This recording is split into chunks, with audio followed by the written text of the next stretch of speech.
Bienvenidos al Club de la Lectura Ácrata, el primer y único club de lectura del mundo, donde un grupo de hombres ciseteros zurdos comentan las venas abiertas de América Latina de Eduardo Galeano.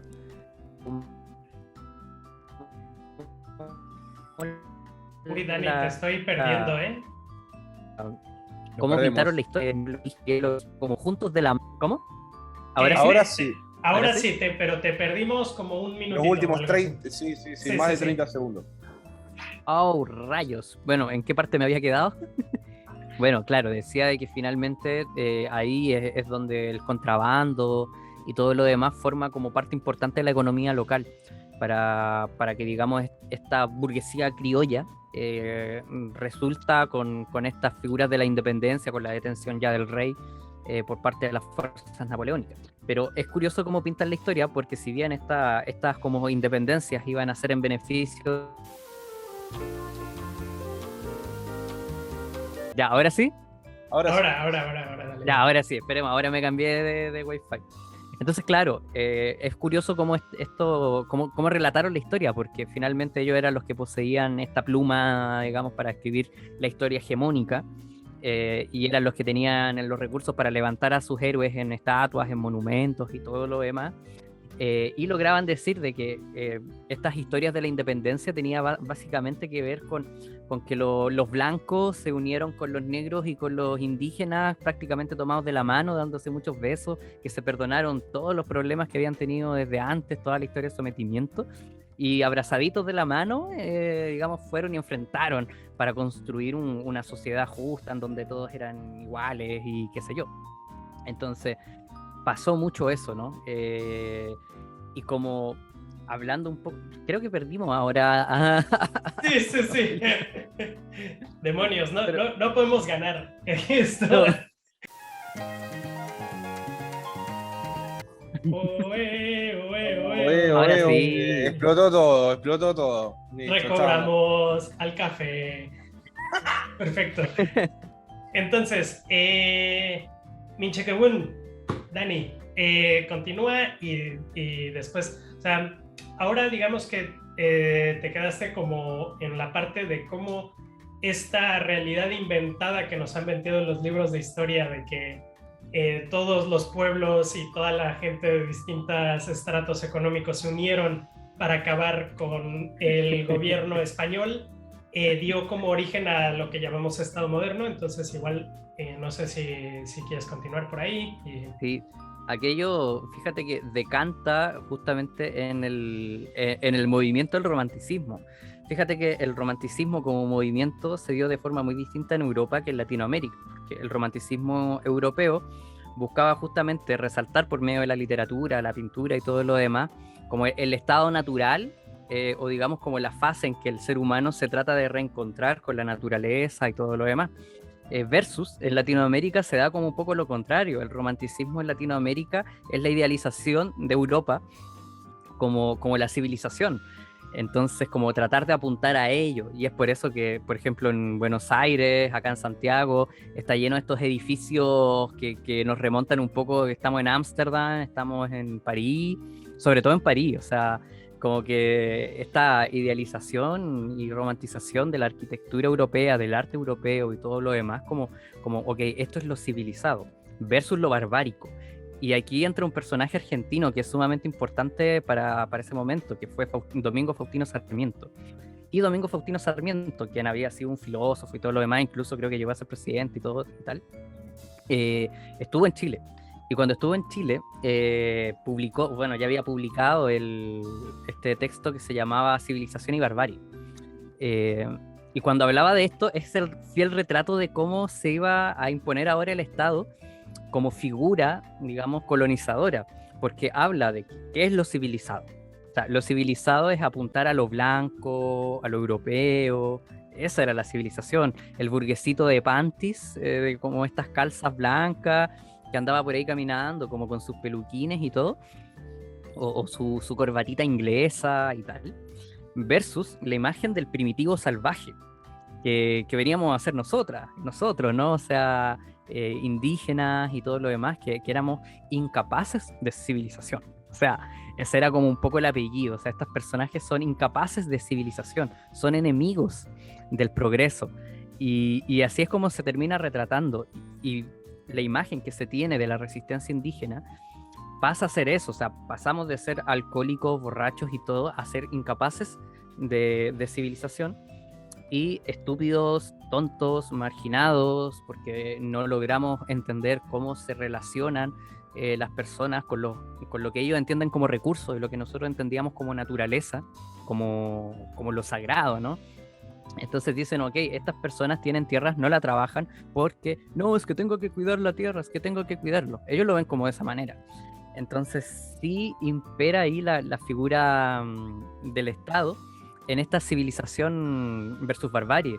Uno de los escritos más impactantes que tiene Faustino Sarmiento habla de incluso matar, o sea, habla de matar a los mapuches, que él llama como araucanos.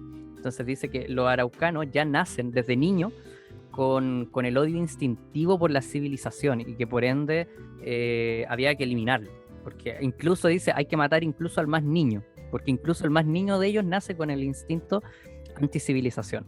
O sea, imagínate y dice que por Caupolicán y todo lo demás siente un odio, pero un odio repugnante que si estuvieran vivos los volvería a matar. O sea, básicamente... Es un personaje muy, muy complicado, incluso en Argentina, porque, por ejemplo, la narrativa con la que yo me crié toda la vida es la que él lo llaman, de hecho tiene su propio himno, Sarmiento, porque se lo considera como el padre de la educación. Porque en este plan que él tuvo de civilizar la sociedad de Argentina, que básicamente era traer al blanco, porque él entendía que el blanco tenía cierto respeto por la autoridad, plot twist, traje anarquía, loco, le dijeron, le salió como mal, pero se olvidó que para traer eso eran los que incluso se denota en este racismo, ¿no? Que en realidad, más allá de racismo, era una cuestión de clase, porque él termina relacionando lo blanco, lo europeo, con el respeto a la autoridad, la civilización, cuando en realidad lo que él apuntaba era la clase alta europea, y lo que terminó trayendo acá fue mano de obra obrera, digamos, de las clases más bajas y explotadas de Europa, que obviamente no vinieron a encontrarse con un panorama mucho mejor, acá tampoco. Pero es muy curioso porque como bien decías vos, y teniendo todo ese tipo de declaraciones, Sarmiento era un tipo que era debatido incluso en su época, porque hoy en día te dicen no, pero no podés hablar al día de hoy como con la moral de hoy en día, medir a personajes históricos de esa... Es que no, justamente todo lo que, de tratarlo de racista, clasista y todo lo que estamos diciendo acá, ya se lo tildaba en su momento. Las críticas las recibió, ya era un discurso que hacía ruido en esa situación, y la historia se encargó de borrar todo ese tipo de críticas y dejarlo como un personaje bastante limpio, a pesar de no haberlo sido. Y más allá que digan, bueno, es el padre de la escuela pública, sí, pero ¿con qué sentido? ¿Por qué quería la escuela pública? Porque a partir de ahí iba a construir el discurso de la patria argentina, que incluso en ese momento estaba muchísimo más en pañales que ahora, ¿no? Creo que de la misma forma que pasó en la mayoría de los países de Latinoamérica. La patria se terminó construyendo durante los últimos 100 años, 120, 30. Los otros años durante el siglo XIX es como... Ni siquiera nos poníamos de acuerdo entre nosotros, hacíamos una constitución y en realidad eran las élites de ese momento intentando conseguir el dominio efectivo del territorio para poder proceder a explotarlo, y justo lo que dijo Minche acá, que culminó acá en Argentina en lo que fue previo a lo que estamos hablando de Sarmiento, la conquista del desierto, como ellos lo llaman, que era todo el territorio y la Patagonia, que ellos lo trataban como un territorio improductivo, porque ellos no lo trabajaban la tierra, entonces como no la trabajaban, no tenían, a la forma en la que ellos consideran que se trabajaba la tierra, ellos tenían el derecho a poder expropiarla en todo el sentido de propiedad debatible. Pero bueno, creo que es lamentablemente es esa construcción histórica que incluso pesa hasta el día de hoy, que también Galeano lo trata en el libro, en parte cuando habla sobre, si no me confundo, es en los primeros capítulos, cuando habla sobre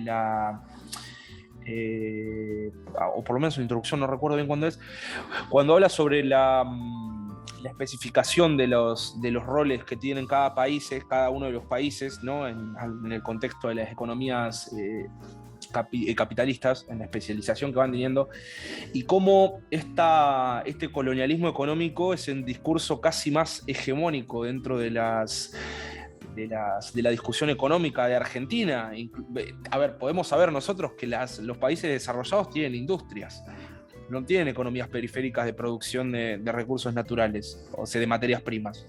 Pero acá en Argentina el discurso colonial es tal que te van a decir: no, la fuerza de producción del país es el campo. Sí, es el campo, pero porque en realidad estás produciendo para venderlo afuera y eso no va a traer beneficio para todos. En realidad va a traer beneficio para un número muy pequeño de personas y vas a seguir teniendo una economía periférica atado a los intereses extranjeros. No vas a conseguir esa industria que tal vez deberías apuntar si lo que querés es independizarte de las economías, de la economía internacional, ¿no? Esa dependencia. Pero bueno, hay diferentes formas de que este discurso vaya calando, ¿no? en el pensamiento de la gente. Sí, y aquí yo creo que justo hablamos algo interesante cuando se cortó el audio, pero creo que Galeano, sin quererlo, retrata cómo fue la creación de los estados modernos en todo el continente, porque también esta misma dicotomía de el indígena es el salvaje, pero al mismo tiempo el indígena es el que nos da nuestra identidad como separados de los europeos, y al mismo tiempo el campo es lo más importante porque es lo que produce, pero al mismo tiempo la industria es lo más importante, y esta serie de dicotomías que no son conciliables son esos relatos que generan los estados al principio del siglo XX y a finales del siglo XIX, y son los primeros estados en todo el mundo, ¿no? O sea, la manera en la que se concibe la erradicación de los pueblos originarios como una manera de civilización y de progreso empieza en Latinoamérica y empieza en Estados Unidos como una figura que después fue repetida en muchos países. O sea, este proceso de colonia fue lo que dio como producto el Estado moderno, ¿no? Y eso yo creo que también es muy interesante porque Galeano nos lo cuenta no de manera directa, pero sí nos lo cuenta a través de toda la narrativa, porque la narrativa de Galeano son muchísimos años lo que nos quiere meter en su texto, que es un texto muy breve, pero son cientos de años de historia de colonialismo hasta la época moderna para el propio Galeano. Y bueno, yo como manera así de paréntesis muy breve, David Graeber, que es un anarquista que me cae muy bien y que falleció hace muy poco, que hizo el libro de Trabajos de Mierda y La Deuda, sacó hace poco un libro. Acaba de spoilear el próximo video de mi canal, dale, sí. Sí, pues bueno, justamente es el libro del que va a hablar aquí el camarada Felipe, que habla acerca de cómo muchas de las ideas que pensaban que eran ideas modernas de Occidente fueron ideas traídas por los indígenas cuando entraron en contacto con el Nuevo Mundo, ¿no? Entonces, con el colonialismo europeo.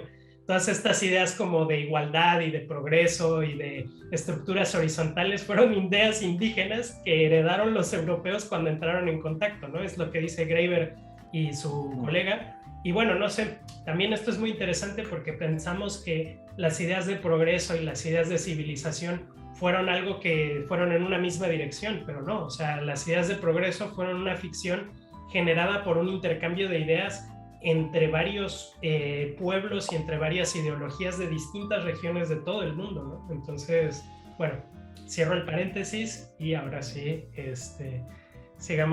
dejemos de spoilear tu siguiente video, que es seguro será muy interesante.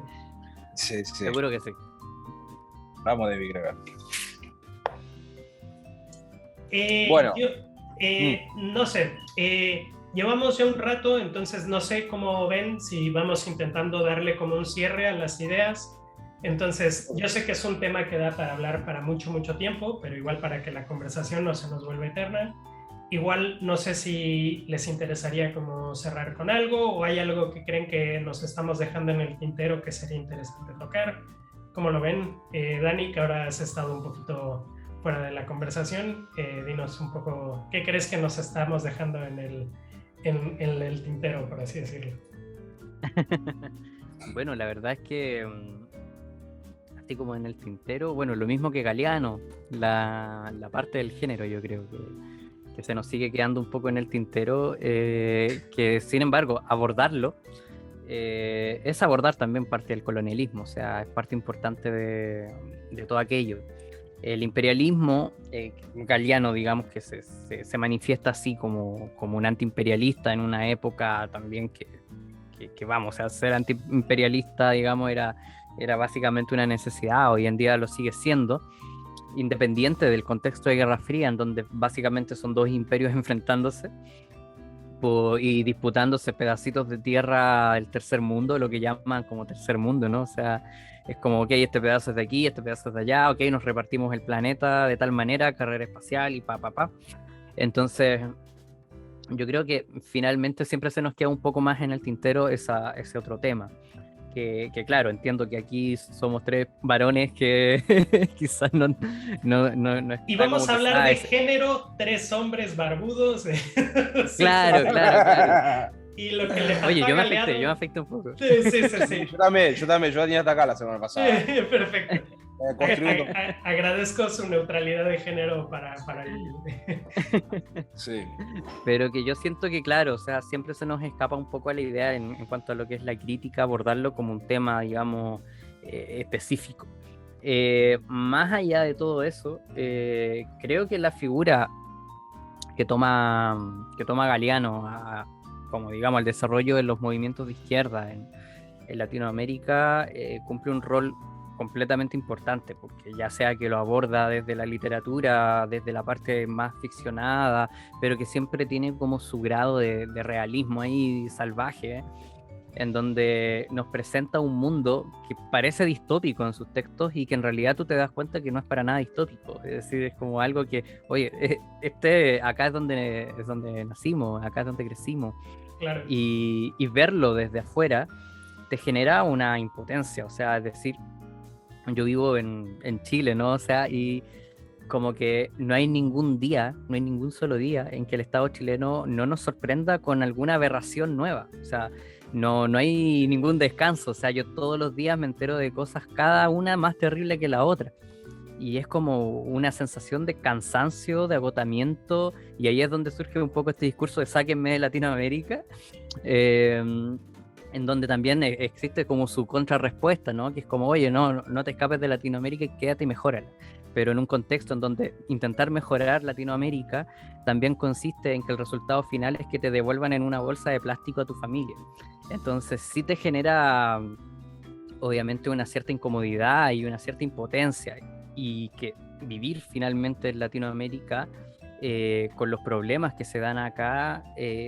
también tiene esta otra parte, ¿no? Que es como el miedo constante, que se caricaturiza un poco, pero es este miedo constante a que te maten por luchar. Que es algo que, claro, o sea, cuando me tocó estar allí en España, veía las protestas y todo lo demás, y que incluso a mí, que yo decía, ok, está muy bien por lo que luchan, pero que incluso a mí me parecía tierno, porque yo decía, oye, pero no le han sacado el ojo a nadie. Sí. Como que me llegaba a muertos, a ver.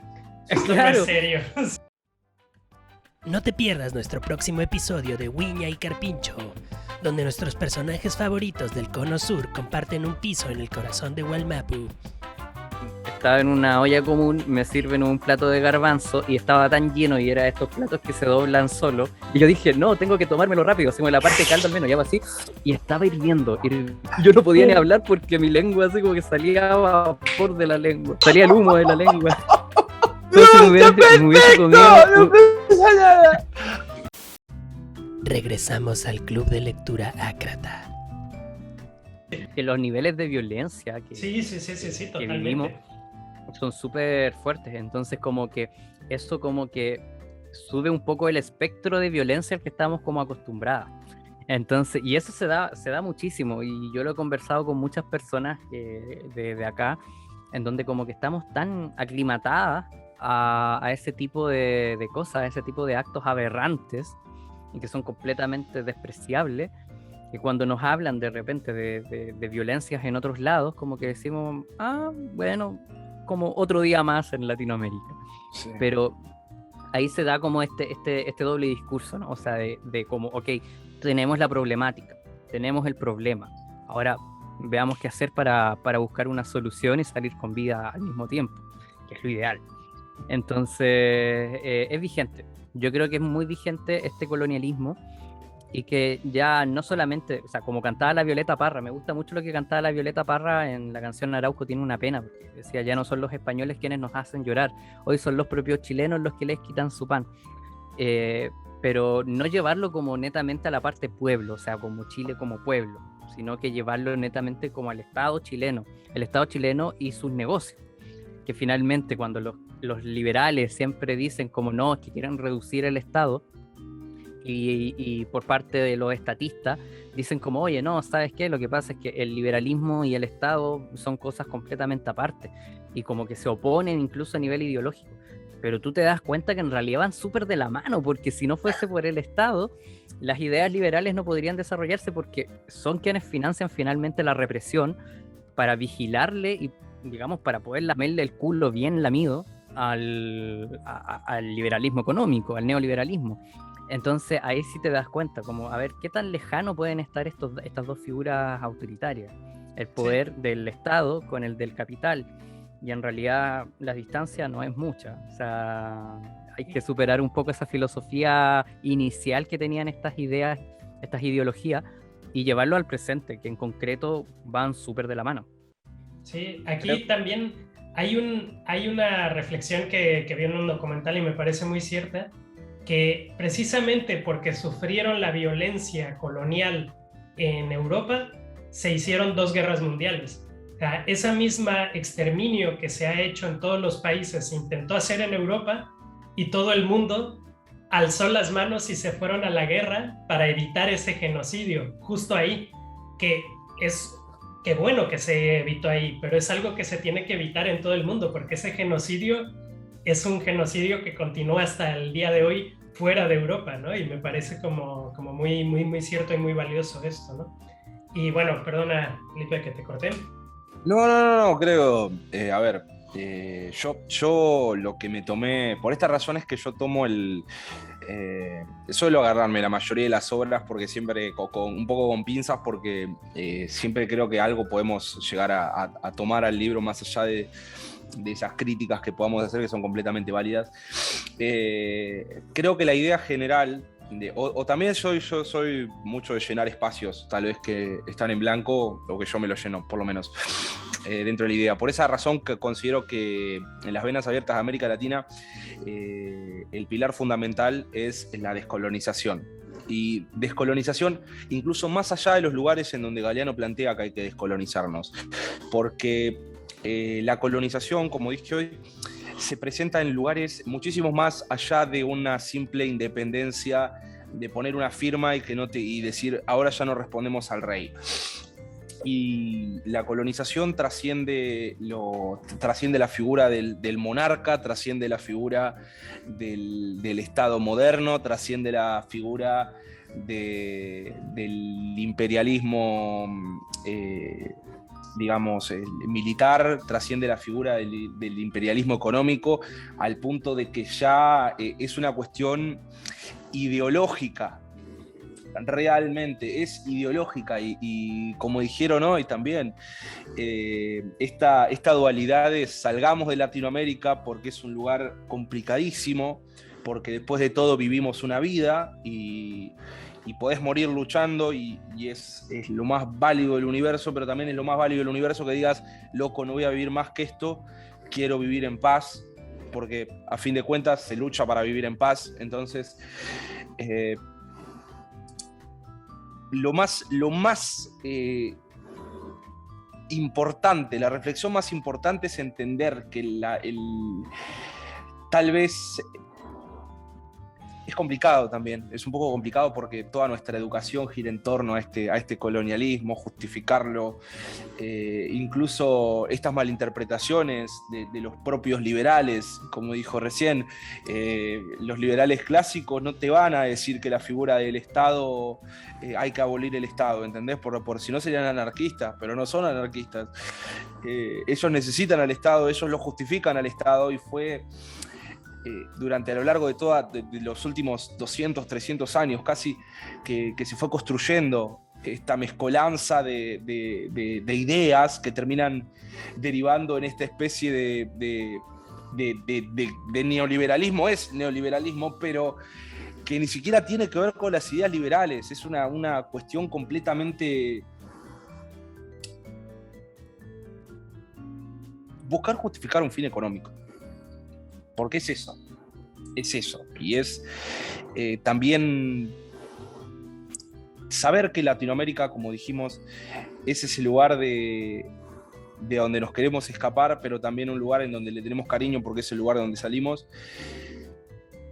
También es en parte querer decir que Latinoamérica es un lugar al cual no le importa a nadie. Y como no le importa a nadie, ni a nosotros mismos, a fin de cuentas hay alguien que realmente le importa, y por esa razón sostenemos el mismo orden económico hace tanto tiempo, porque hay gente que sabe por qué importa Latinoamérica y no son las razones por las cuales nosotros queremos algo, o fantasmagorías o cosas de esa índole, incluso las propias tradiciones a las cuales nosotros nos abrazamos, pero las terminamos dejando a un lado por un mejor pasar económico.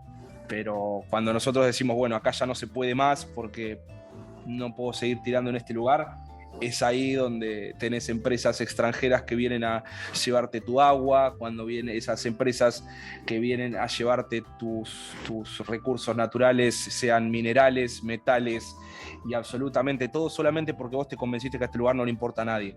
Y yo me tengo la posibilidad de escaparme de Latinoamérica, me voy a otro lado y vivo tranquilo, y tenés todo el derecho del mundo, pero entender también que es importante ser consciente de por qué se toma esa decisión y cuáles son los motivos tras ciertos discursos que buscan seguir perpetuando ese orden de explotación económica tan colonial y que tan profundo ha calado en la ideología de la gente, al punto de que ya ni siquiera podemos identificarlo como colonialismo, que sea el colonialismo más puro y duro y que no haya cambiado absolutamente nada desde que Fernando VII fue apresado por las tropas napoleónicas y acá en adelante nosotros creemos que somos independientes, pero realmente lo único que hicimos fue darle el látigo a otro tipo. Y sigue así, se siguen pasando el látigo hace 200 años. Totalmente. Pues chicos, muchísimas gracias por estas reflexiones tan buenas.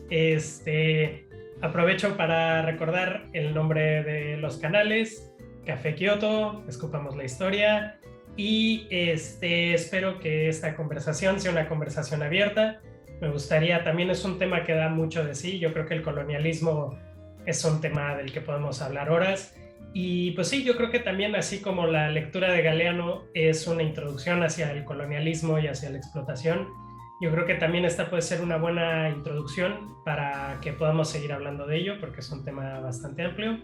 Y pues agradezco todo el tiempo que dedicaron, su paciencia, su buena onda. Y pues no sé, Dani o Felipe, no sé si quieran agregar algo más.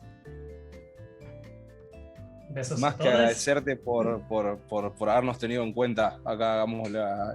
Pero ¿cómo no los voy a tener en cuenta? Yo me siento halagado de que estén aquí y de poder hablar, que la verdad son, aparte de dos personas que me gusta mucho lo que hacen, me caen re bien.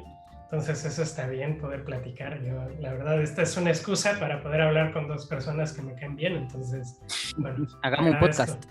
Sí. Estamos tirando la ficha desde ayer, es como que hagamos un podcast. Oye, pues, sí. ¿Cuánto cuela? A ver cuánto hasta Con invitadas e invitados. Exacto, sí. Yo, la verdad, no es el formato que más me gusta, hablar mucho tiempo, porque siempre divago un montón. Pero yo, con todo gusto, Si es por hablar más tiempo con ustedes, yo estoy encantado. Pues sí. Que nos tomamos una cerveza y conversamos. Claro, sí. Yo, de hecho, es que me estoy haciendo tanta pipí que ya estaba hasta preparando la lata, le abrí un hoyo. Dije, si seguimos hablando 2 minutos más, voy a tener que mear aquí en la lata, entonces denme Y después te vemos segundo. tomando la lata, es como... Sí, vaya porque cerveza. ya me la acabé, o sea, ya esto... Denme un segundo, voy al baño y estoy de vuelta con ustedes, ¿eh? Porque si no, esto va a ser un desastre. Mientras tanto vamos a poner musiquita. Continuamos con Anarquistas en el Espacio, el concurso más trepidante de la televisión pública. Felipe, ¿qué sucede dentro de la casita del terror de Jimbo? Ay, no me acuerdo del episodio, pero pará. ¿Veían películas? ¿Era? No. No. Mal. Dani, ¿qué sucede dentro de la casita del terror de Jimbo? ¿De Jimbo? Ujú. No me acuerdo. No me acuerdo. Jimbo te asalta. Entonces, No me acordaba, no me acordaba. sí, que entra Milhouse hacia la casa y lo asalta Jimbo y sale así, como todo así desmadrado. Y le dice Bart, ¿da miedo? Sí, da mucho miedo. Y se mete Bart. Ah, ya ahora me acuerdo, sí. Ahora A me ver, acuerdo. Felipe, Sí. ¿a quién le rompe Lisa el corazón en televisión nacional? A Rafa. Correcto, perfecto. Se puede ver cuando le rompe el corazón. Sí. Justo el cuadro.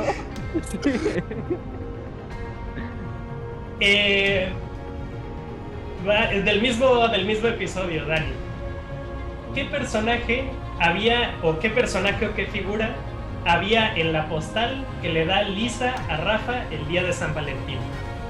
El trencito chucuchuco. Muy bien. Van 3-3, ¿eh? Esto se pone interesante. Se picó. Ya parece este final de Copa América, ¿eh? Sí. Vamos a ver si pecheo yo también acá. Venga, Felipe, ¿qué le prohíbe Homero a Bart para que no Oh, se termine como un stripper gordo? Ah, no me acuerdo, no paso. Ya evito. Así que... Venga, No lo sé. Dani, Lo mismo, paso, no me acuerdo qué es lo que le prohíbe. ver la película de Tom y Daly. A ver, ¿qué animales se matan de manera tradicional en Springfield el día del garrote? Felipe, La serpiente correcto. y el garrote. Y era porque lo hacía Jeremías Springfield, no me acuerdo. Y Dani, para a ver si empatamos o desempatamos, pero ¿de qué país viene la misteriosa gripe que ataca Springfield? Ya de... la gripe. ¿Cuál gripe? Dame una pista, por favor. ¿Cuál gripe? Que llega un Porque han habido paquete varias y abren el paquete y sale así como... Y que el jefe Gorgory intenta dispararle así. ¡Oh, muere! Y empieza Ay, a disparar. verdad, sí me acuerdo. Oye, ¿qué capítulo? Ese no lo veo hace mucho tiempo, muchos años. Es la temporada 4. Sí, claro, o sea, fue como en el 93, ¿no? Sí. No me acuerdo. No me acuerdo, no sé. Pues acaba de ganar Daniel, Felipe. No, acabo de perder. Sí, lo siento, morirás. Daniel, te toca morir. Felipe, vivirás el día que viene. Muchas gracias por participar. Ya se pueden ¿Qué quitar diría el- Darwin de esto? Darwin esto.